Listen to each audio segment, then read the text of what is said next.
Are Wisconsin voters so partisan that their political views color even how they see the state of the economy? New reporting by Craig Gilbert of our Washington Bureau seems to show that. We'll chat with Craig about what he's finding. Meantime, dozens of Wisconsin dairy farms could shut the barn door unless federal trade officials act to intervene in a heated trade dispute with Canadian farmers. We'll have the latest from Mary Spacuzza reporting this week from Madison, and Bill Glauber and Dan Bice reporting from our Milwaukee studio. All that and more from Wisconsin's best political team today on Politics.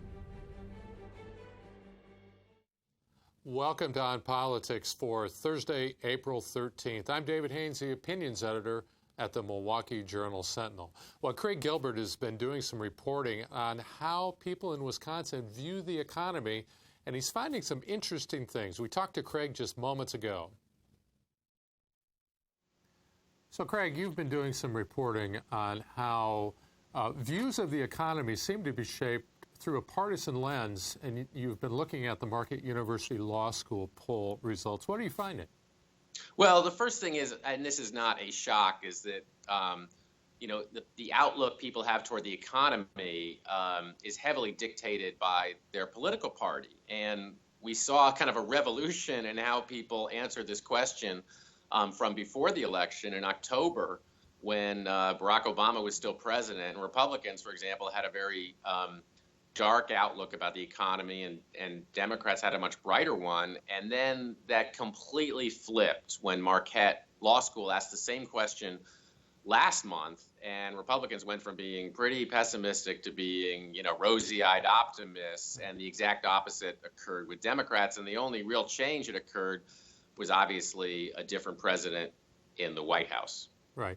And of course, Wall Street has reacted favorably to Trump, but the economic signals we've been getting generally are kind of where they've been, decent. Yeah, And it's not only, here's the most interesting part to me, is it's not only people's expectations about the future of the economy that are dictated by this partisan filter, but it's the judgments they make about how the economy has performed, even in the past. I mean, in October, when they asked Republican voters in Wisconsin, how do you think the economy has been doing over the last year?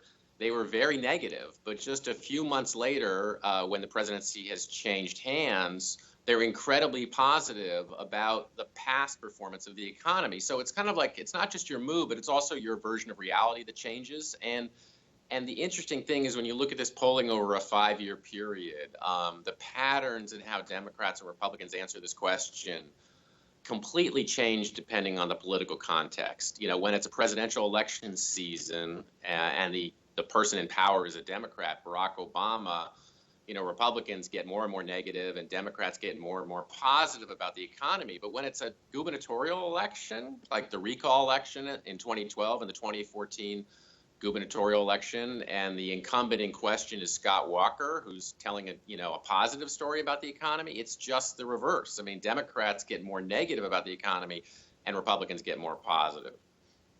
So it goes both ways. Let me ask you a question on a slightly different topic. This week, Donald Trump appeared to back away from a couple of positions that he's had. He seemed to be cozying up to Russia. Now he is questioning Vladimir Putin. He seemed to be in Steve Bannon's camp. Now he's questioning Steve Bannon. And on a whole range of issues, it's hard to tell exactly where he's at. My question to you, though, is for people like Paul Ryan and others in the congressional delegation, does that make it harder to sort of understand where he's coming from and to support his initiatives? Well, I think it's a mixed bag, because in some cases it does make it harder when the president's not taking a consistent position. But in some cases, he's actually moving toward, congressional Republicans on some of these issues. I mean, the one issue where he's been where he's had the most distance with Republicans in Congress has arguably been Russia, and they've been much more negative about Russia than he's been. So in effect, he's kind of getting closer to Republicans in Congress on Russia, presuming that there's not more shifts in store. So I think it depends on which direction he's moving in. I do think it's a challenge for members of his own party overall, because they don't know necessarily whether the positions Donald Trump took during the campaign are going to be the same positions he's going to be taking going forward. And that is one reason among several why Republicans are very cautious about reacting to what's coming out of the White House, not only because they don't want to be, it's awkward for them to be critical, but because they know that what they're hearing from the White House could change. Right. Well, Craig, thanks so much. Look for Craig Gilbert's reports this weekend at JS Online and in the print edition of the Milwaukee Journal Sentinel. Craig, thanks so much. Okay, until next time. So back in Wisconsin, there's been this fight between dairy farmers here and in Canada. The two U.S. senators have gotten involved, as have local officials in both Wisconsin and in New York State. I talked to Rick Barrett, who's been reporting on this from Appleton this week. So I'm joined now by Rick Barrett. Rick's a reporter on our business staff. He's reporting out of Appleton today. And Rick, you've been reporting on this trade dispute between Wisconsin farmers and the Canadians. What exactly is happening there, and what's the latest? Yes, hi. Good morning, Dave. What's happened here is about 75 Wisconsin dairy farms, and there could be more, have lost their milk contract.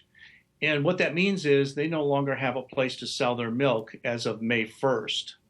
And the reason they've lost that contract is the processor, Grassland Dairy Products, been buying their milk, lost its business with Canada.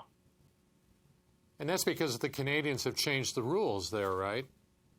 In effect, they have. The Canadians have changed their policies a bit, implementing a new class of milk products, which makes it more, let me put it this way, it incentivizes the Canadian companies to buy Canadian domestic milk rather than milk from Wisconsin or Michigan or New York or somewhere else in the U.S.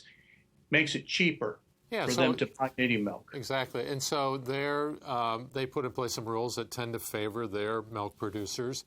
Now, the Wisconsin producers, and in fact our senators, are arguing that they are in perhaps violation of a trade agreement, correct? Yeah, that's right. Our congressional delegation and our governor and a lot of the folks in the U.S. dairy industry are saying, hey, it's not fair. Basically what you've done is you've tinkered with the milk price in Canada in order to shut Wisconsin and Michigan and New York and other U.S.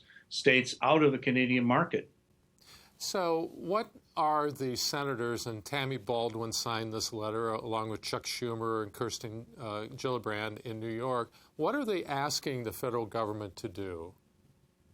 They're asking for the federal government to get in touch with Canada and say, we want to go back, to the way things were. They're asking the Trump administration to get involved. They're asking our U.S. trade rep to get involved, our Commerce Department, and they're saying, let's get involved here and see if this is a violation of NAFTA or if it's a violation of the WTO or if it's a violation of any of the agreements we have in place. And at the same time, the state regulators, both in Wisconsin and New York, are asking the USDA to get involved as well. What do they want the Ag Department to do? Pretty much the same thing, Dave. They're asking the Ag Department, as well as the other federal agencies, to look at this closely and say, is this a violation of our trade agreements with Canada? And are they also asking for USDA to buy up surplus milk and cheese? And how would that help? How would that help these 75 dairy farmers if they did that? It's been talked about, Dave, and it's one possibility. USDA has done this before where they've come in and bought up massive amounts of cheese or other dairy products in order to help the market a little bit for these farmers. But in this case, logistically, it'd be very difficult, if not impossible. How do you buy milk from 75 farms exclusively and not buy it from all the farms in the rest of the country? It could be very problematic to set something like that up. It is being talked about, though. All right. Well, Rick Barrett reporting today from Appleton. Thank you for that, and look for Rick's report at JS Online and also in the print edition of the Milwaukee Journal Sentinel. Rick, thanks so much. Okay, thank you, Dave. So now we're going to turn to the ongoing drama in Madison over the state budget. There was a blow-up last week between two longtime allies, Assembly Speaker Robin Vos and the Governor, Scott Walker. We turn to Mary Spacuzza now, who's reporting from Madison today to discuss that. So now I'm joined by Mary Spacuzza. Mary's over in our Madison Bureau today. Mary, welcome. Thank you. You bet. So there was this text message flap last Friday between Governor Walker and the Assembly Speaker Robin Vos. What happened there, and have they kissed and made up? Yeah, so it was interesting. This broke last Friday. Our colleagues, Jason Stein, Patrick Marley, got text messages that got pretty heated between these longtime allies. Obviously, they've been very closely working together in the legislature. So it's interesting to see them kind of at each other's throats over the state budget. And they were fighting over basically, obviously transportation is a very heated issue and one where they have not seen eye to eye. So it got pretty heated. There was talk of we're not just here to rubber stamp your budget. Walker feeling like some of his past proposals had not been, had kind of gotten trashed by the legislature. So it was an interesting window into people who have at times been really more at lockstep with each other. But they did seem to kind of hug it out and had a meeting between the two of them. And we're waiting to get details of what they talked about in that meeting. But Walker today, while he was up in Neenah, hinted to one of our colleagues there, Madeline Baer, that there's going to be some good news coming out on transportation with a new projection that they may have some more money to deal with, which maybe will even help them get along better. Yeah, it might lead to a compromise. Transportation has been a really divisive issue. Vos, at one point in the last few days, has said, no, let's not rebuild, at least for now, the east-west freeway in Milwaukee between downtown and the Zoo interchange, and let's instead rebuild this section of freeway that coincidentally goes through my district south of the city. Right. Yeah. And they obviously, even going back, years, they've fought over whether they should explore issues like toll roads or whether there should be more revenue or some kind of, gas tax increase. Obviously, Walker has really not been a fan of things that would generate more revenue because he doesn't want to have any new taxes. Right. So that debate will be ongoing. Mary Spacuzza, we appreciate your reporting there today from Madison. And look for Mary's I'll keep reports. You posted. You bet. Look for Mary's reports in the Milwaukee Journal Sentinel.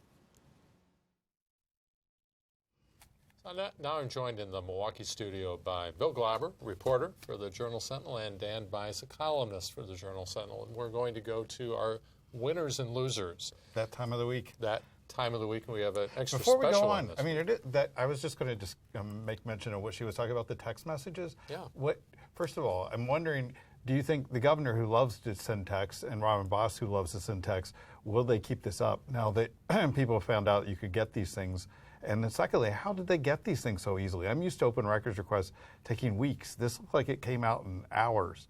And you wonder, are they going to use Snapchat, and will the messages disappear, and will Snapchat be subject to FOIA? Do you want a governor using Snapchat? I don't know. So winners and losers. Before we get, do you think that Vos and/or Walker didn't realize that text messages are public records? I've done interviews with Vos via text message and agreed to use quotes and stuff from him. I asked him questions, said this is on the record, asked him, chatted with him. So I think he probably knows. But the serious part of this, when Walker's unsuccessful presidential campaign, when he basically left the job of being governor to go run for president, I think this is still a sore subject in Madison among some people. Well, I think it goes back. A lot of people felt like he had abandoned the legislature, and the legislature had to do its own work. Everybody on the record and officially was saying it's not a problem. This is what we knew he was going to do this, but behind the scenes, a number of people were frustrated by that, and it also meant more work for the Republican leadership. Right. And there are some, as Mary pointed out, some real differences in policy between Walker and Yeah, I mean, on transportation. Transportation is the the big thing. legislature. Roads, how are you going to pay for them? Gas tax, some other fee, or no taxes, which is what Walker is saying.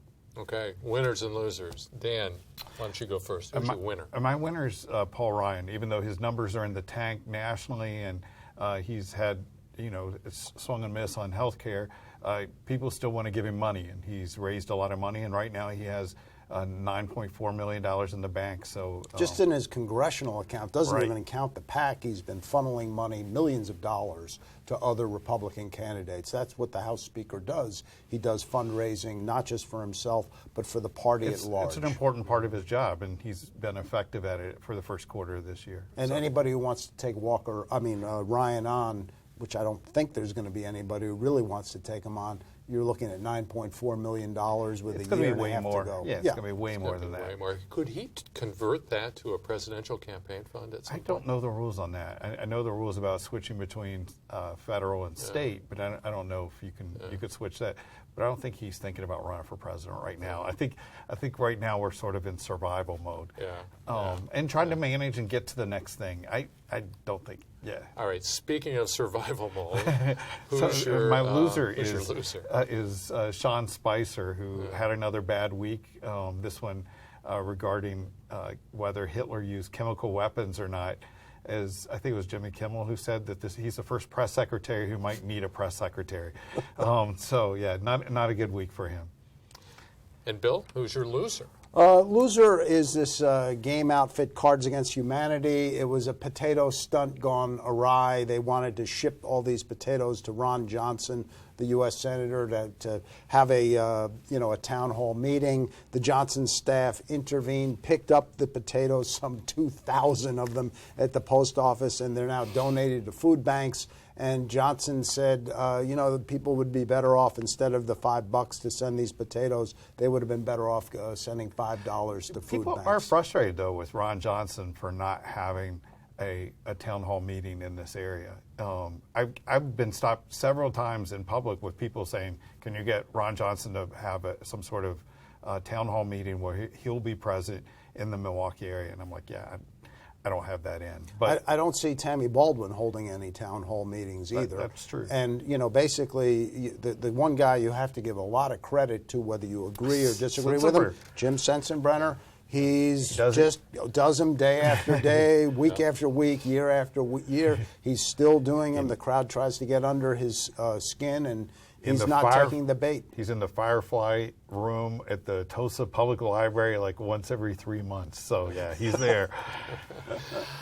All right, and who's your winner? I have a winner. It's an easy one. The Milwaukee Bucks. Yeah. They made the playoffs. They advanced to the playoffs. They play Toronto. The other thing going on with the Bucks is the arena, because of the relatively nice weather in the winter, is on time. And so things are looking up for the Milwaukee Bucks when, 3-4 years ago, we never would have said that. But this seems to be a resurgent, revived franchise. And then this team could cause some trouble for Could people. Cause trouble, but who knows? I mean, at least Toronto gets skittish in the playoffs.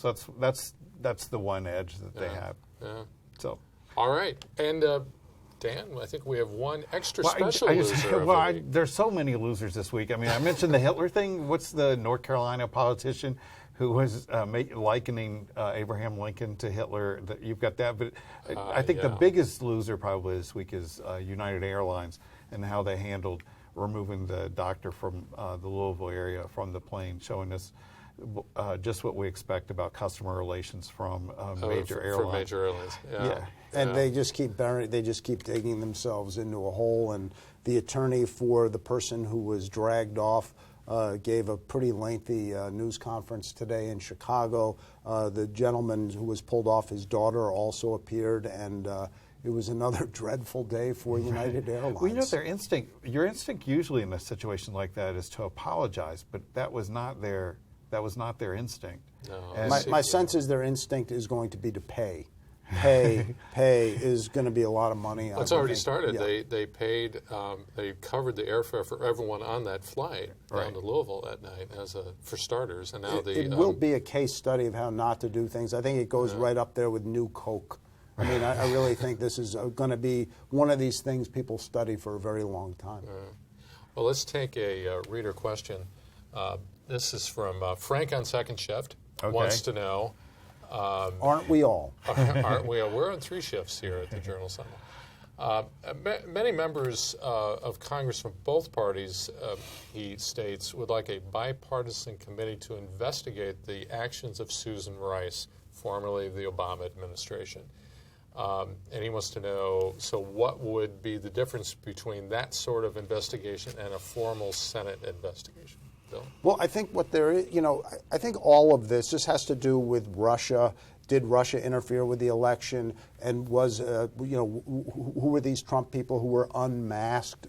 Susan Rice who did it? Susan Rice was reading reports, apparently wanted to know, who were they talking about? I think it all will go ultimately to the Senate Intelligence Committee that really is the only bipartisan forum right now that is working in Washington. And, it'll go into the mix with everything else, and there's a lot to it. And, I would suggest to people to, it's the investigation or the news leaks are moving at Twitter and warp speed, but an investigation moves much slower, and you have to wait to see. But this is going to be lengthy, and it may not be all that good for the administration in the end. So the question is that there are a lot of bipartisan support for doing this with Susan Rice. Is that actually true? I have not heard that. No.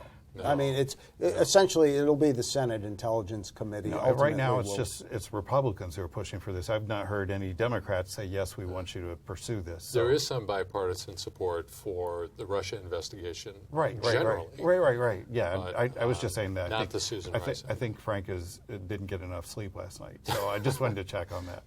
All right, so one more question, and this one involves Rick Barrett's story on this trade dispute between Canada and Wisconsin and our Wisconsin dairy farmers. And there's several questions here, but I'll just choose one of them. Does the Canadian government want to pursue basically a Canada First program, much like Trump is talking about America First in terms of this milk issue? And I think the question is, or the answer is, the Canadians are looking out for their own producers. That's sort of just what as they do. the United States is. Yeah. And I mean, especially with agriculture, this goes across, North America, goes across Europe, where all the national governments are looking out for their own, and I think that's what's occurring here. Yeah. And it had been a core tenet of Republican politics that free trade agreements should be in place, but obviously Donald Trump has changed all that. So this notion of protectionism is under debate and under discussion right now, and I think that's part of the reason we're having this discussion. Yeah, well, he's changed his mind on a few things already this week, so just this week. Just this week. All right, and that's our edition of On Politics for this week with Craig Gilbert, Rick Barrett, Mary Spacuzza in Madison, and Dan Bison, Bill Glauber in Milwaukee. I'm David Haynes for the Milwaukee Journal Sentinel. Thanks for joining us.